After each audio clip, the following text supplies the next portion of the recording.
Magandang buhay sa ating lahat. Panibagong araw at panibagong vlog. Welcome pala sa Katambisan TV. Ang video natin ngayon kung paano tayo maglalagay ng subscribe button sa ating mga video. Yung ganito po. Ayan, yung subscribe button kung paano po tayo maglalagay sa ating mga video. Pero bago tayo mag-proceed, dapat mayroon na po kayong nakahanda na subscribe button na naka-download. Kung saan po nakukuha po yun, sa dito lang din po yun sa YouTube. Magda-download lang po kayo. Kung hindi nyo pa alam kung paano mag-download, mayroon po akong previous na tutorial dyan. Pwede nyo na lang din balikan yon kung paano nga ba mag-download.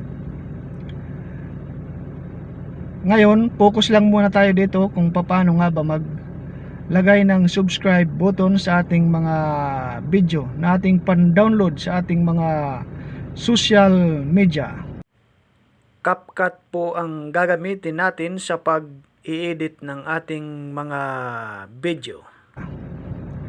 Kaya mga par, wag na nating patagalin. Tara, let's go. Umpisahan na natin. Una, punta tayo sa ating CapCut app. Ayan. Sorry po. Tapos, sorry po. I-click natin itong new project, yung plus sign. Tapos dito,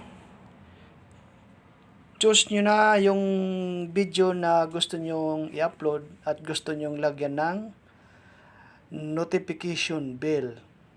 Okay? Halimbawa, ako ito. Ito. Click mo yung video na gusto mo. Tapos, itong create video. Yung nasa ibaba sa kanan. Halimbawa, ito. Ito. I-play natin, i-play. Welcome, Katambisan TV. Kung bago ka pa lang sa channel ko, please like. Tapos, ipwiston mo na lang kung saan nyo gustong and subscribe. At halimbawa dito, ayan. Doon sa may salitang subscribe. Subscribe. Ayan. Tapos, i-click natin tong overlay. Ayan, overlay. Tapos, plus sign. Tapos, yung notification bell na gusto nyong i-upload. Ito. Ayan. Tapos, add.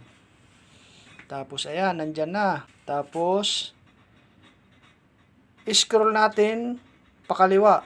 Hanapin natin yung cut out para matanggal po yung green na screen. I-click natin yung cut out. And then, chroma key. Tapos, itong bilog na kulay green, tsaka mayroong parang kulay puti na tuldok, long press lang po natin. Baguhin lang natin yan. Ilagay natin sa green, naka-green yan. Tapos, intensity. Tapos, intensity.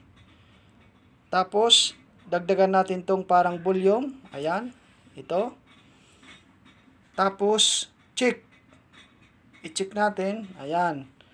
Tapos, i-play natin. At pakiclick na rin yung notification bell. I-press mo lang yung notification bell kung saan nyo gustong ipwesto. Halimbawa, ito, dito. Ayan, dito. Kung saan mo gusto. Tapos, kung gusto mo nang palaitan, ganyan lang, ganyan. O, yan. Ganyan lang.